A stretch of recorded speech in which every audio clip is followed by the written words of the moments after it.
They've allowed us to take a test ride the first time on Top Thrill 2.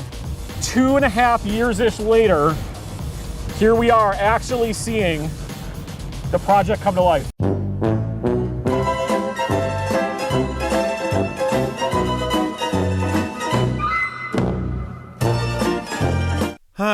Well, Top Thrill 2, it's still not open, and I personally don't think it's going to be opening anytime soon. It's been about 2.5 months since Cedar Point made the announcement that the ride would be temporarily closed. And now that we're approaching the end of July, I just do not see this ride opening before the end of summer, which is really concerning, I'm not gonna lie. This coaster has only been open for a week before it completely shut down. And before Top Thrill 2 was even a thing, if we look at the original dragster, we had to wait 2 years before we even knew what was going to happen with this ride, since that version of the coaster had to close down after an unfortunate incident. So by just looking at the numbers, we see that barely anyone has ridden any version of Top Thrill in over 3 years, and only a few lucky people got to ride the new version of dragster in the span of, again, a week. So, I just have to ask the question that everyone's been focused on. What's going on with Top Thrill 2? Cedar Point, they kept everyone in the dark for a while now. There hasn't been an actual update since early June, and it was just your cookie-cutter corporate response of, oh, we're working really hard with the ride manufacturer Zamperla to try to get this coaster open as soon as possible, and that's about it. They didn't say anything else. Just kind of putting the blame on the manufacturer, then remaining silent with no new updates, saying they'll try to announce any new developments when it becomes available. But again, we're nearing the end of July, and crickets. There's almost nothing to tell us what's actually going on. The only small detail that we have is that it has something to do with the lightning trains. What about them specifically? Well, we don't really know. This is just a guess based off a general observation, seeing as how the trains have been removed and taken apart, presumably to be enhanced or to have some design flaw fixed that was overlooked. But either way, with Top Thrill 2 being shut down for almost an entire season, what does this mean for Cedar Point? How are they going to get this ride open? And more importantly,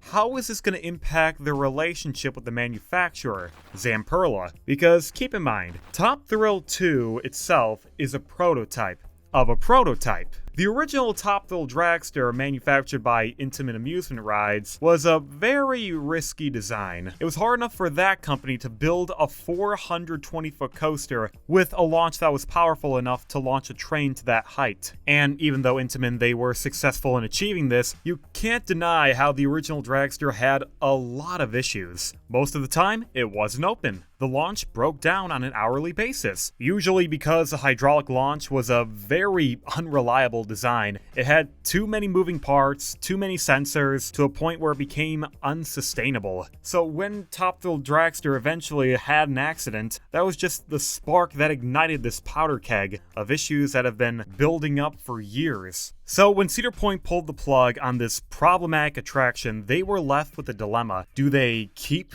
the original dragster to the way it was, or do they completely overhaul the ride in an attempt to make it more reliable? And as you can see, they chose the latter. But instead of going with the original manufacturer of the ride, they went with Zamperla, a company that quite honestly hasn't really proven themselves. Sure, they may be well known in the amusement industry, but not for major roller coasters. Zamperla, they're primarily a flat ride or family attraction company. They're not one of the premier roller coaster giants. They're just getting started in that division. So when they were contracted to take on Top Thrill dragster, they had a lot of hurdles to overcome. Not only did they have to appease the public, making sure the ride was just as good or even better than the dragster, but also making sure that this coaster was reliable, because that's the main concern Cedar Point had. They don't want a monstrous lawn ornament for most of the year. They need a coaster that is functional, that is able to operate for most of the day and doesn't shut down because a sensor misfired and told the staff that it has to close temporarily. So when Cedar Point did announce Top Thrill 2 and found out Zamperla was taking on the project, many were obviously worried. Can this mediocre company in the roller coaster space take on on one of the biggest coasters ever created. And for a while, it seemed like they were. Cedar Point, they were hyping this attraction, they were showing the progress. At IAAPA, Zamperla unveiled the new Lightning trains, which were a near one-to-one copy of an Intamin product. Everything looked like it was on the up and up, and that's why it was devastating when the coaster shut down after a week. So this just kind of shows Cedar Point and Six Flags technically as a whole that maybe Zamperla, they're not up to the challenge. Sure, you can say they were given a task that was almost impossible, having to completely rip up and redo an existing attraction with a completely different launch system and develop a new one that can reach the original top speed of 120 miles an hour, in addition to installing a new 420-foot spike that works in unison with a swing launch. When describing all these new features and enhancements, maybe this truly was too challenging for the majority of roller coaster companies. However, that doesn't matter. By the end of the day, Zamperla, they did not have to accept the job. If they were given a task that was way outside their comfort zone, then they have every right to turn it down. I understand in business you don't say no to any opportunity you get, but Zamperla, they just seem like a baffling choice for the job. They went with the project that was leagues above what they were familiar with. Sure, that may inspire them to innovate faster than they normally would, but that also comes with an added risk. I know Cedar Point, they've been putting all the blame on Zamperla, and some may think that's unfair. After all, Cedar Point, they're the ones who invested in this ride. They're the ones who wanted to build something at this scale, so you think they would be more willing to share the blame.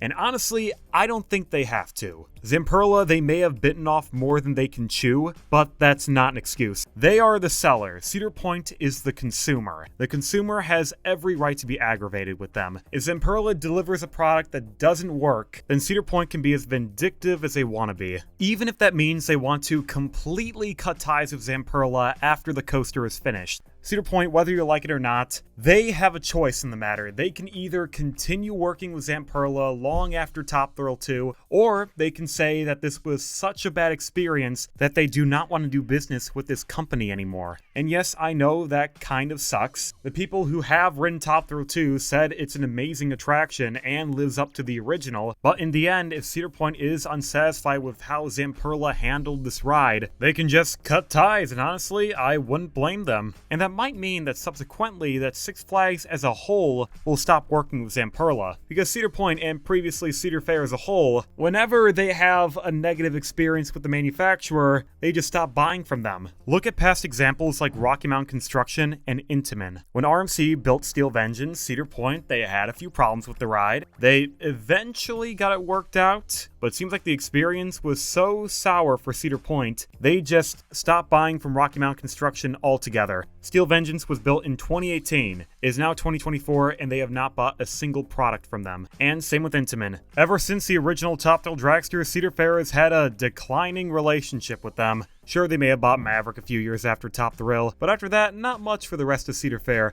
I think the final nail in the coffin for Cedar Fair and Intamin was Volcano the Blast Coaster at King's Dominion. That ride had a very unexpected closure after years of issues that made it almost impossible to keep the ride open. And after Volcano's closure, Cedar Fair and Intamin's relationship has never been the same. It definitely didn't help that Cedar Point went with a competitor over the original producer of the dragster. The point is, I wouldn't be shocked if Cedar Point just completely blacklisted Zamperla entirely. Cedar Point definitely sees themselves as a prestigious park that if you mess up an opportunity with them, they will have no problem saying goodbye and looking for coasters somewhere else. Sure, that may hurt Cedar Point and consequently Six Flags in the long run, but at the end of the day, it's their choice. It's a free market. They can choose who they want to work with. It's just frustrating to see that they have no problem cutting ties with the biggest companies in the industry, like it's no big deal. But either way, despite the fact that Cedar Point might be sabotaging their relationship with their manufacturers, how are they going to open Top Thrill 2? If we go by the assumption that it's something to do with the Lightning trains, how are they gonna fix it? There's been an idea floating around that it's not actually the train itself, rather the wheels on the train that's causing the issues. Specifically that the wheels can't withstand the stress of the ride.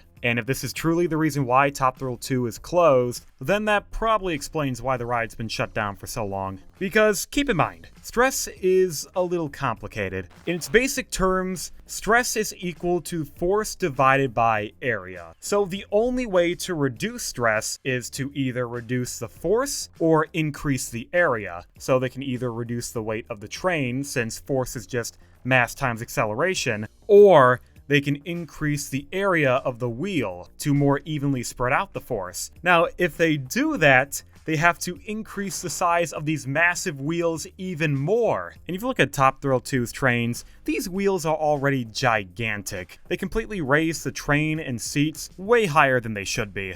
So if you make the wheels even bigger, well, that's going to ruin the entire ride. Zamperla, they already had to reconfigure the supports to account for this new clearance from the lightning trains. Look at the support on the downward spiral. They had to carve a divot to allow enough clearance. So if they raise the train off the track even more, that means they're going to have to redo the entire structure. So if Zamperla doesn't want to increase the size of the wheels, they could try strengthening them. So if they change out the strength of the material, there could be a few caveats. For one, stronger wheels, they could weigh more. Or two, if they want to improve the strength of an existing wheel, that means they have to go for a more refined structure. Basically, whatever metal they use for the wheel, they have to make sure the grain boundaries and microstructure of the wheel have a strong enough lattice structure. If you don't know what a lattice structure is, don't worry. It's essentially a configuration of vectors that form in a certain pattern that can either make a certain material weaker or stronger. Basically, it means you can take the same material and just reinforce it. That is one method they could be experimenting with to improve the wheel design.